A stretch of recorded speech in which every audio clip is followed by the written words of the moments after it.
നമുക്ക് class start ചെയ്യാം. Hi all, കുറച്ച് ലേറ്റ് ആയിപ്പോയി, 5 മിനിറ്റ്. അപ്പൊ നമ്മൾ ഇന്ന് POPയുടെ നമ്മൾ കഴിഞ്ഞ 3 ക്ലാസ്സിലായിട്ട് ഫ്രൂട്ട് ക്രോപ്സ് POPയിലുള്ളതും അതുപോലെ തന്നെ എക്സ്ട്രാ ഉള്ള കുറച്ച് കാര്യങ്ങൾ നമ്മൾ ഡിസ്കസ് ചെയ്തിട്ടുണ്ടായിരുന്നു. ആൻഡ് നെക്സ്റ്റ് നമ്മുടെ സിലബസിലുള്ള അടുത്തൊരു ഏരിയ ആണ് പ്ലാന്റേഷൻ ക്രോപ്സ്. പ്ലാന്റേഷൻ ക്രോപ്സ് നമുക്കറിയാം, നമ്മുടെ കേരള കണ്ടീഷനെ സംബന്ധിച്ചിടത്തോളം പ്ലാന്റേഷൻ ക്രോപ്സിന് നല്ലൊരു ഇമ്പോർട്ടൻസ് ഉള്ള ഒരു സെറ്റ് ഓഫ് ക്രോപ്സ് ആണ്. എന്താണ് പ്ലാന്റേഷൻ ക്രോപ്സ്? എല്ലാവർക്കും അറിയാം, തോട്ടവിളകൾ.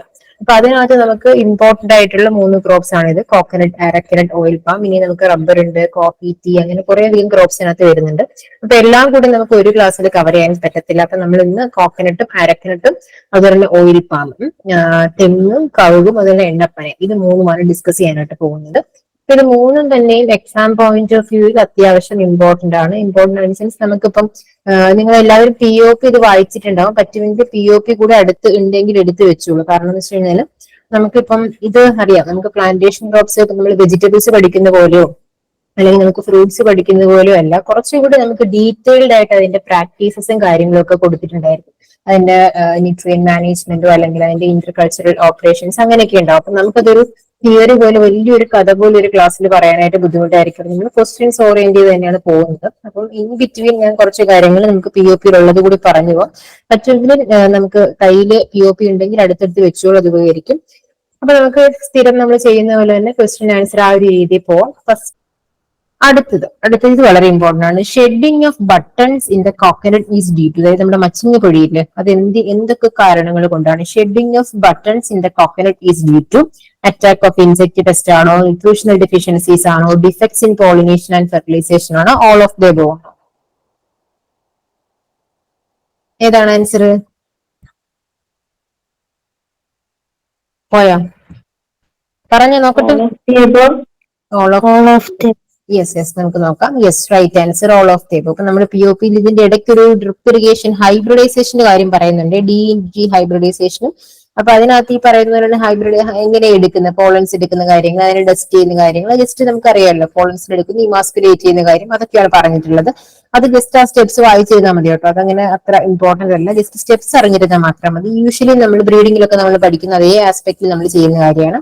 പിന്നെ താഴെ ബട്ടൺ ഷെഡിങ് എന്നൊരു ഹെഡിങ് ഉണ്ട്, അത് വളരെ ഇമ്പോർട്ടന്റ്. നമുക്കറിയാം, അതായത് നമ്മൾ തെങ്ങ് നമ്മുടെ വീട്ടിലൊക്കെ ആണെങ്കിൽ മച്ചിങ്ങ പൊഴിയുക എന്ന് പറയുന്നത്, ബട്ടൺസ് ഇത് പൊഴിയുന്നത് ഒരു പ്രധാന പ്രശ്നമാണ്. അപ്പൊ അതിന്റെ കാരണങ്ങൾ ഒരു 9ഓളം കാരണങ്ങൾ ഇതിനകത്ത് കൊടുത്തിട്ടുണ്ട്. അപ്പൊ നമുക്ക് ജസ്റ്റ് ഒന്ന് നോക്കാം. ഒന്നാമത് പാത്തോളജിക്കൽ കണ്ടീഷൻസ്, എന്തെങ്കിലും അസുഖങ്ങൾ കൊണ്ടായിരിക്കാം അത് പൊഴിയുന്നത്, ഒന്നാമത്തെ കാര്യം.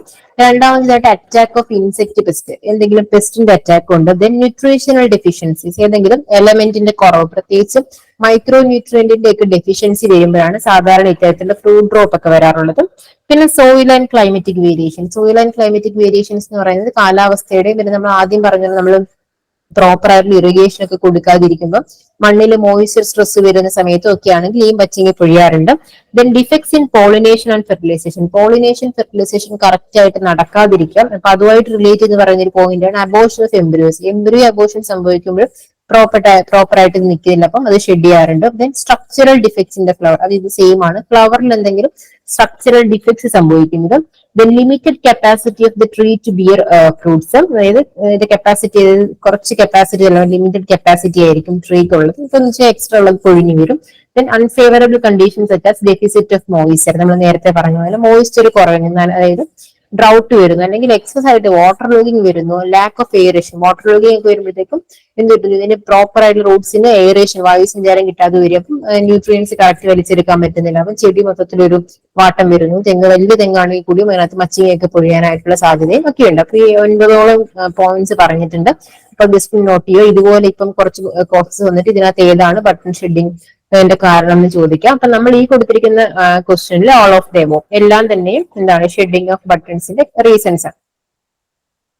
അടുത്തത് which of the following pest shows characteristic triangular cuts in fully opened leaves of coconut. അതായത് നമ്മൾ ചില തെങ്ങിൽ നമ്മൾ നോക്കിക്കഴിഞ്ഞാൽ ഇങ്ങനെ ജിയോമെട്രിക് ഷേപ്പിൽ ഇങ്ങനെ ത്രികോണാകൃതിയിൽ ട്രയാങ്കുലർ കട്ട്സ് നമുക്ക് ഇങ്ങനെ ഓലകളിൽ കാണാം. അതൊരു പ്രത്യേക പെസ്റ്റ് ഉണ്ടാക്കുന്ന ഒരു ഡിസീസ് ആണ്, സോറി ഒരു സിംറ്റം ആണ്. അത് ഏത് പെസ്റ്റ് ആണ്? ഇതെല്ലാം തന്നെ സയന്റിഫിക് നെയിംസ് ആണ് കൊടുത്തിരിക്കുന്നത്. കോമൺ നെയിം അറിയാമെങ്കിൽ ആദ്യം കോമൺ നെയിം പറഞ്ഞോ, അത് ഏതാണ്? റൈനോസറസ് ബീറ്റിൽ എന്ന് പറയുന്നത്. എന്താ റൈനോ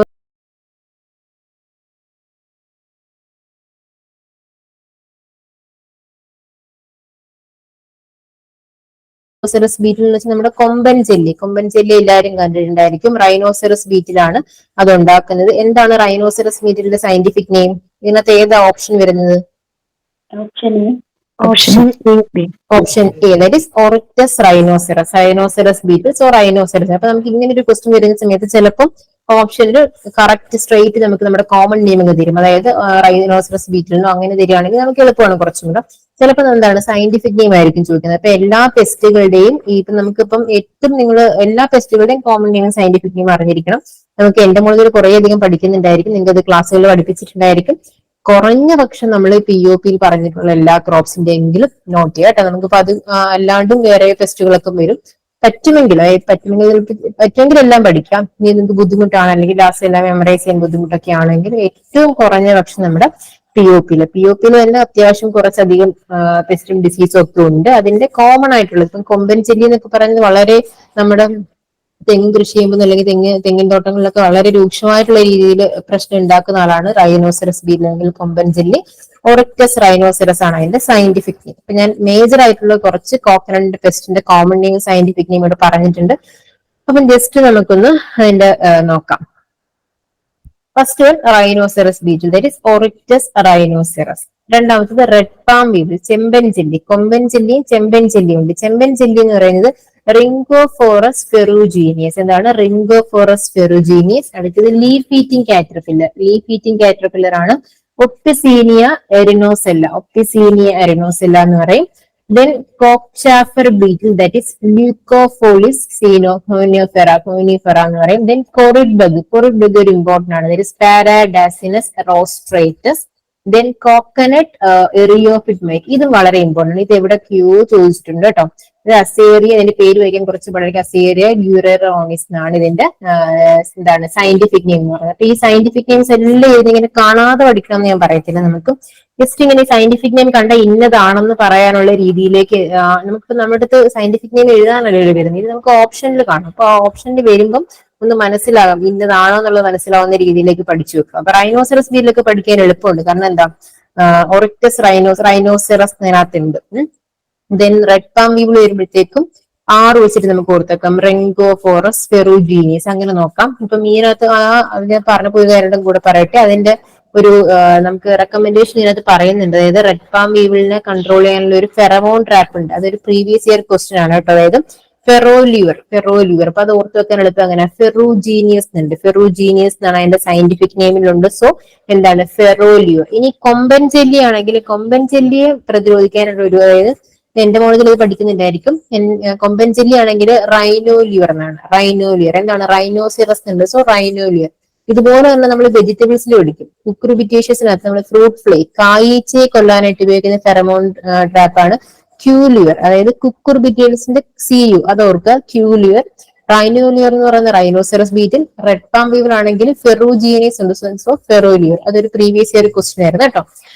അതും ഇമ്പോർട്ടന്റ് ആണ്. പിന്നെ ഇതിന്റെ മാനേജ്മെന്റ്, സിംറ്റംസ്, ഇതൊക്കെ എന്റമോളജി ആസ്പെക്ട്സും ഒക്കെ വരുന്നതുകൊണ്ട് ഞാൻ ഇൻ ഡീറ്റെയിൽ പറയുന്നില്ല. ഏറ്റവും ഇമ്പോർട്ടന്റ് ആയിട്ടുള്ള നമുക്ക് സിംറ്റംസ്, ഇപ്പം റൈനോസെറസ് ബീറ്റിൽ ഞാൻ പറഞ്ഞു ഈ എന്താ പറയാ ട്രയാങ്കുലർ ആയിട്ടുള്ള ജിയോമെട്രിക് കട്ട്സ്, അത് ഇമ്പോർട്ടന്റ് ആണ്. അത് കണ്ടു കഴിഞ്ഞാൽ അതെന്താണ് കൊമ്പൻ ചെല്ലിയുടെ അറ്റാക്ക് കൊണ്ടാണ് ഉണ്ടാവുന്നതെന്ന് അറിയാം.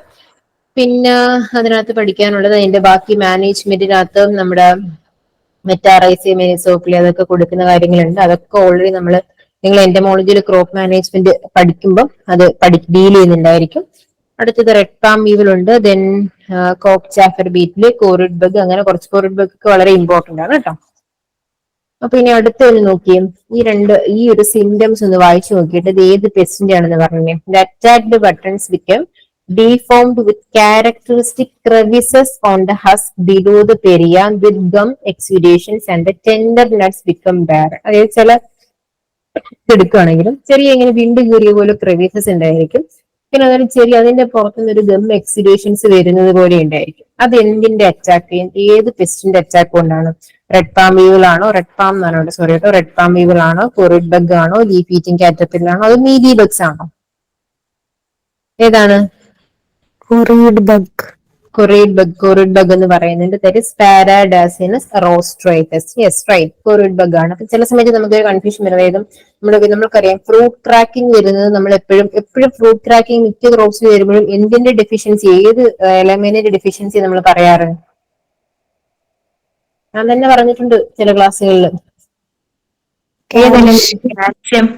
കാൽസ്യം അല്ല, ബോറോണിന് ഡെഫിഷ്യൻസി ആയിരിക്കും. നമ്മൾ ടൊമാറ്റോയിലൊക്കെ ഫ്രൂട്ട് ക്രാക്ക് പറയും. ഫ്രൂട്ട് ക്രാക്കിംഗ് മിക്കയിടത്തും ഫ്രൂട്ടിന് ഒരു ക്രാക്കിംഗ് വരുന്നത് ബോറോണിന് ഡെഫിഷ്യൻസി ആയിരിക്കും. ചില സമയത്ത് നമ്മൾ ഈ തേങ്ങയിൽ ഈ വിണ്ടുകീറൽ വരുന്ന സമയത്ത് നമുക്കൊരു ഡൗട്ട് ആയി, ഇതിപ്പം ബോറോൺ ഡെഫിഷ്യൻസി ആണോ കൊറിഡ് ബഗ് ആണോ? കൊറിഡ് ബഗിന്റെ കറക്റ്റ് സിംറ്റം ആണ് ഈ കൊടുത്തിരിക്കുന്നത്. എന്താണ് ക്യാരക്ടറിസ്റ്റിക് ആയിട്ടുള്ള ക്രെവിസസിന്റെ ആയിരിക്കും, ഒരു ഗം എക്സിഡേഷൻസ് ആയിരിക്കും. ചില സമയത്ത് ഇത് രണ്ടും കൂടെ വരാൻ കേട്ടോ. ഇത് ബോറോൺ ഡെഫിഷ്യൻസി കാണുമായിരിക്കും, പെസ്റ്റ് അറ്റാക്കും കാണുമായിരിക്കും. ഓക്കെ, അത് നമ്മൾ നല്ല രീതിയിൽ ഇൻ ഡീറ്റെയിൽ അത് ചെക്ക് ചെയ്യുമ്പോഴേ നമുക്ക് മനസ്സിലാക്കാം. അടുത്തതും root wilt of coconut is caused by. Root wilt നമുക്ക് വളരെ ഇമ്പോർട്ടന്റ് ആയിട്ടുള്ള ഒരു ഡിസീസ് ആണ്, എസ്പെഷ്യലി കേരള കണ്ടീഷൻ. അതായത് കാറ്റ് വീഴ്ച. അത് ഏതാണ്? ഫംഗസ് ആണോ, ബാക്ടീരിയ ആണോ, ഫൈറ്റോപ്ലാസ്മ ആണോ, അതോ റൺ ഓഫ് ദീസ് ആണോ? എന്താ ഉണ്ടാക്കുന്നത്? യെസ്, ഫൈറ്റോപ്ലാസ്മ എന്ന് പറയുന്നുണ്ട്. ഫൈറ്റോപ്ലാസ്മ കോസ് ചെയ്യുന്നതാണ്. സോ ഫൈറ്റോപ്ലാസ്മ എന്ന് പറയുമ്പോൾ തന്നെ അതിനെന്താണ്? വെക്ടേഴ്സ് ഉണ്ടായിരിക്കും, അതായത് അതിന്റെ രോഗവാഹകരുണ്ടായിരിക്കും. ആ വെക്ടേഴ്സ് ആണ് സ്റ്റെഫാനിറ്റിസ് ടിപ്പിക്ക, ലേസ്വിംഗ് ബഗ് എന്ന് പറയും. Then Proutista moesta. ഇത് രണ്ടുമാണ്. ഈ പേരുകൾ ജസ്റ്റ് ഒന്ന് അറിഞ്ഞിരിക്കുക. എവിടെയെങ്കിലും അഥവാ ചിലപ്പോൾ ഇങ്ങനെ ചോദിക്കാം, റൂട്ട് ബിൽറ്റിന്റെ വെക്ടേഴ്സ് ഏതാണെന്ന് ചോദിച്ചിട്ട് ഇത് കൊടുക്കുക. എന്നിട്ട് ബോത്ത് എ ആൻഡ് ബി അങ്ങനെയുള്ള ഓപ്ഷൻസ് രണ്ടും തന്നെ വരും. Stephanitis typica and Proutista moesta. Okay, അപ്പൊ അത് രണ്ടും ജസ്റ്റ് ഒന്ന് ഓർത്ത് വെക്കുക. ഫൈറ്റോപ്ലാസ്മയാണ് റൂട്ട് ബിൽറ്റ് കോസ് ചെയ്യുന്നത്. റൂട്ട് ബിൽറ്റിന്റെ സിംറ്റംസ് ആണ്. റൂട്ട് ബിൽറ്റിന്റെ സിംറ്റംസ് നമുക്കൊരു ഇമ്പോർട്ടന്റ് ഡിസീസ് ആയതുകൊണ്ട് ജസ്റ്റ് ഒന്ന് അറിഞ്ഞിരിക്കാം. Characteristic symptom is flaccidity of leaflets. ലീഫ്ലെറ്റ്സിന്റെ ഫ്ലാസിഡിറ്റി. ഇത് yellowing of older leaves, necrosis of leaflets. അപ്പം ഗ്രാജുവലി ഒരു മഞ്ഞളിപ്പൊക്കെ ഉണ്ടായിരിക്കും. ഇതൊരു ലീഫ്ലെറ്റ്സ് ഒക്കെ ഇങ്ങനെ കരിഞ്ഞു തുടങ്ങുന്നു. പിന്നെന്താണ്? Deterioration and decay of root system are other salient features of disease. Leaflets curve inwardly to produce ribbing so that the whole frond അതായത് ഇലകൾ മൊത്തത്തിൽ ഒരു കപ്പ് ലേക്ക് അപ്പിയറൻസ് ആയിരിക്കും. പിന്നെ അതിന്റെ കൂടെ തന്നെ ഇത്രയും പ്രശ്നങ്ങളൊക്കെ ഉള്ളത് കൊണ്ട് തന്നെ പ്രോപ്പർ ആയിട്ട് ന്യൂട്രിയൻസ് ഒന്നും റൂട്ടിന് വലിച്ചെടുക്കാൻ പറ്റാത്തതുകൊണ്ട് abnormal shedding of buttons and immature nuts are also notice. അപ്പൊ ഈ സിംറ്റംസ് ജസ്റ്റ് ഒന്ന് അറിഞ്ഞിരിക്കുക. ഇപ്പം flaccidity of leaflets is a symptom of, നമ്മൾ നേരത്തെ റൈനോസെറസ് ബീറ്റിലൊക്കെ പറഞ്ഞത്, എന്തെങ്കിലും അങ്ങനെ ചോദിക്കാം. അങ്ങനെ ചോദിക്കുകയാണെങ്കിൽ നമുക്ക് ഇതൊന്ന് ആൻസർ ചെയ്യാൻ വേണ്ടി root wilt. Okay, next is causal organism of stem bleeding disease in coconut. ഇത് ഇമ്പോർട്ടന്റ് ആണ് കേട്ടോ. ഇത് ഇവിടേക്കും അതായത് അഗീടെ തന്നെ പല മറ്റ് എക്സാമുകൾക്കും ഈ സ്റ്റെം ബ്ലീഡിംഗ്, കോക്കനട്ടിലെ സ്റ്റെം ബ്ലീഡിംഗ് ഡിസീസ് ഒക്കെ ഞാൻ ആദ്യം പറയട്ടെ. കോക്കനട്ടിലെ ഒട്ടുമിക്ക എല്ലാ പെസ്റ്റുകളും ഡിസീസും exam point of view important ആണ്. ഏറ്റവും നമുക്കിപ്പം എല്ലാ സിംറ്റംസും എല്ലാം ഒന്നും പഠിച്ചു വെക്കാൻ പറ്റുന്നില്ല, കോമൺ നെയിമും സയന്റിഫിക് നെയിമും എങ്കിലും പഠിച്ചു വെക്കാം. സ്റ്റെം ബ്ലീഡിംഗ് ഡിസീസ് എങ്ങനെ, ആരാണ് ഉണ്ടാക്കുന്നത്? ഓപ്ഷൻ എ പറയുന്നുണ്ട്, തിലാവിയോപ്സിസ് പാരഡോക്സ് പറയുന്നുണ്ട്. ടെസ്റ്റിലോഷിയ പാമേറ ഉണ്ട്, ഫിസിയേറിയ സ്പീഷീസ് ഉണ്ട്. ഏതാണ്? ഓപ്ഷൻ എ പറയുന്നത്. Yes, option A is the right answer. It is stem bleeding disease of coconut. അതിന്റെ കുറച്ച് എന്താ പറയാ സിംറ്റംസ് ഒക്കെ നമുക്ക് ഇതിനകത്ത് പറയുന്നുണ്ട്. ദർ ഇസ് എക്സ്യുഡേഷൻ ഓഫ് ഒരു റെഡിഷ് ബ്രൗൺ ലിക്വിഡ്. ചില സമയത്ത് കാണാം ഇങ്ങനെ തെങ്ങിന്റെ പുറത്തുനിന്ന് ഇങ്ങനെ എന്താണ് ആ ഒരു സ്റ്റെം ഇങ്ങനെ ബ്ലീഡ് ചെയ്യുന്ന പോലെ ഒരു എക്സിഡേഷൻ ഒക്കെ വരുന്നത്. ദാറ്റ് സ്റ്റെം ബ്ലീഡിംഗ് ഡിസീസ് ആണ്. തിലാവിയോപ്സിസ് പാരഡോക്സ എന്നാണ് അതിന്റെ കോസ്റ്റൽ ഓർഗാനിസം. അതൊരു ഫംഗൽ ഡിസീസ് ആണ്, ഫംഗസിന്റെ പേരാണത്. ഓക്കെ, അപ്പൊ അത് ഓർത്തു വെക്കാം. ഈ രണ്ടാമത് കൊടുത്തിരിക്കുന്ന പെസ്റ്റിലോഷിയ പാമേറ എന്താണ്? പെസ്റ്റിലോഷിയ പാമേറ എവിടെയെങ്കിലും കേട്ടിട്ടുണ്ടോ, കണ്ടിട്ടുണ്ടോ? Grey blight. ഗ്രേ ബ്ലൈറ്റ് എന്ന് പറയുന്നുണ്ട്. നമുക്ക് കുറച്ച് ഇമ്പോർട്ടന്റ് ആയിട്ടുള്ള ഇത് ഇതിനകത്ത് വരുന്നുണ്ട്. അതായത് ഗ്രേ ബ്ലൈറ്റിന് അതിനിടയ്ക്ക് ഒരു ലീഫ് റോട്ട് ഉണ്ട് കേട്ടോ, അത് മറക്കൽ. Leaf rot. Then grey blight ആണ് പെസ്റ്റിലോഷിയ പാമേറ ഉണ്ടാക്കുന്നത്. പിന്നെ നമുക്കൊരു ഡിസീസ് പറയുന്നത് തഞ്ചൂർ വിൽറ്റ് ആണ്. Tanjore wilt of coconut is also known. ഇതിന് വേറെ കുറച്ച് പേരുകളും പറയും. ടിഒപിയിൽ പറയും this disease is of recent occurrence in many parts of Kerala, especially in districts of Palakkad, Malappuram, Thrissur, Kollam, Thiruvananthapuram, Wayanad ഏരിയകളിലൊക്കെ കുറച്ച് കോമൺ ആയിട്ട് വരുന്നൊരു ഡിസീസ് ആണ്. ഇതിന്റെ പേരറിയാവോ? ബേസിൽ സ്റ്റെം എൻറോട്ട് ആണോ, ഗാനോഡെർമ വിൽറ്റ് ആണോ, ബോത്ത് എ ആൻഡ് ബി ആണോ, നൺ ഓഫ് ദ എബോവ് ആണോ? ബേസിൽ സ്റ്റെം എൻറോട്ട്. ബേസിൽ സ്റ്റെം എൻറോട്ട് എന്ന് ഒരാൾ പറയുന്നുണ്ട്. വേറെ എന്തെങ്കിലും ഓപ്ഷൻ ഉണ്ടോ? ബോത്ത് എ ആൻഡ് ബി ആണ്. അതായത് ബേസിൽ സ്റ്റെം എൻറോട്ട് കറക്റ്റ് ആണ്. അത് കൂടാണ്ട് ഗാനോഡെർമ വിൽറ്റ് എന്നും പറയും. കാരണം ഗാനോഡെർമ ല്യൂസിയം എന്ന് പറയുന്നൊരു എന്താ പറയാ ഒരു ഫംഗസ് ആണ് ഇത് കോസ് ചെയ്യുന്നത്. സോ അതുകൊണ്ട് നമുക്ക് ഈ പറയുന്ന പേര് കൂടി ഉണ്ട്. ദാറ്റ് ഇസ് ഗാനോഡെർമ വിൽറ്റ് എന്നും പറയാറുണ്ട്. ബേസൽ സ്റ്റെം ഇൻ റോട്ട് എന്ന് പറയുന്നുണ്ട് കേട്ടോ. അപ്പൊ അത് ജസ്റ്റ് ആ എക്സ്ട്രാ വരുന്ന പേരുകളൊന്നും അറിഞ്ഞിരിക്കുക. ഇതൊക്കെ കേരളത്തിന്റെ പല ഭാഗങ്ങളിൽ അത് ഇമ്പോർട്ടന്റ് ആയിട്ടുള്ള ഒരു ഡിസീസ് ആണെന്ന് പറയുന്നുണ്ട്, അത് അറിഞ്ഞിരിക്കുക. പിന്നെ നിങ്ങൾ ഒരിക്കൽ കൂടി ഇതൊക്കെ തന്നെ പെത്തോളജിയിലും എൻഡമോളജിയിലും ഒക്കെ ഈ ഒരു ആസ്പെക്ട്സ് ഡീൽ ചെയ്യുമായിരിക്കും. അപ്പം കുറച്ചും കൂടെ കൂടുതൽ അന്നേരം ക്ലിയർ ആയിട്ട് കിട്ടും. Okay, next major storage pest of കൊപ്ര. നമ്മളിനി കൃഷി സമയത്ത് പറഞ്ഞത് കൃഷിയുടെ കാലഘട്ടത്തിലൊക്കെ നമ്മൾ കേട്ടിട്ടുള്ള കുറെ പെസ്റ്റുകളുണ്ട്. അതുപോലെ തന്നെ നമ്മൾ ഇത് സ്റ്റോർ ചെയ്ത് വെക്കുന്ന സമയത്തും അവിടെയും പെസ്റ്റ് അറ്റാക്ക് ഉണ്ട്. അപ്പൊ അതാണ് മേജർ സ്റ്റോറേജ് പെസ്റ്റ് ഓഫ് കൊപ്ര. കൊപ്ര സ്റ്റോർ ചെയ്യുക എന്ന് പറയുന്നത് ഒരു ഇമ്പോർട്ടന്റ് ആണ്. കൊപ്ര എന്ന് പറയുന്നത് നമുക്കറിയാം, നമ്മൾ വളരെ ഇമ്പോർട്ടന്റ് ആണ്. നമുക്ക് ഓയിലിന്റെ ഇതിന് വേണ്ടിയിട്ട് കൊപ്ര വളരെ ഇമ്പോർട്ടന്റ് ആണ്. അപ്പൊ അത് അത്രയും സൂക്ഷിച്ചു വെക്കുന്ന ഒത്തിരി കാര്യങ്ങൾ ശ്രദ്ധിക്കേണ്ടതുണ്ട്. അതിനകത്ത് കുറച്ച് പോയിന്റ്സ് വരുന്നുണ്ട്, നമുക്കൊന്ന് നോക്കാം. അപ്പൊ ഇതിനകത്ത് വരുന്ന സ്റ്റോറേജ് പെസ്റ്റ് ഏതാണെന്ന് പറഞ്ഞേ. നെക്രോബിയ റൂഫിപ്പസ് ആണോ, ഒറൈസ ഫിലസ് സുറിനാമെൻസിസ് ആണോ, സിറ്റോഫിലസ് ഒറൈസ ആണോ, ബോത്ത് എ ആൻഡ് ബി ആണോ? Yes, both A and B ആണ്.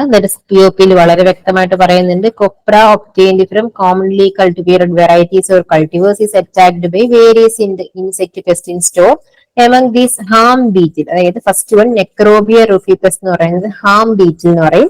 ദെൻ സോ ടൂത്ത് ഗ്രെയിൻ, അത് വളരെ ഇമ്പോർട്ടന്റ് ആയുള്ള ഒരു സെക്കൻഡറി സ്റ്റോറേജ് പെസ്റ്റ് ആണ്. അതിന്റെ സയന്റിഫിക് നെയിം ആണ് ഒറൈസെഫിലസ് സുറിനാമെൻസിസ് എന്ന് പറയുന്നത്. അപ്പൊ അത് രണ്ടുമാണ് കൊപ്രയിൽ എഫക്ട് ചെയ്യുന്ന സ്റ്റോറേജ് പെസ്റ്റ്.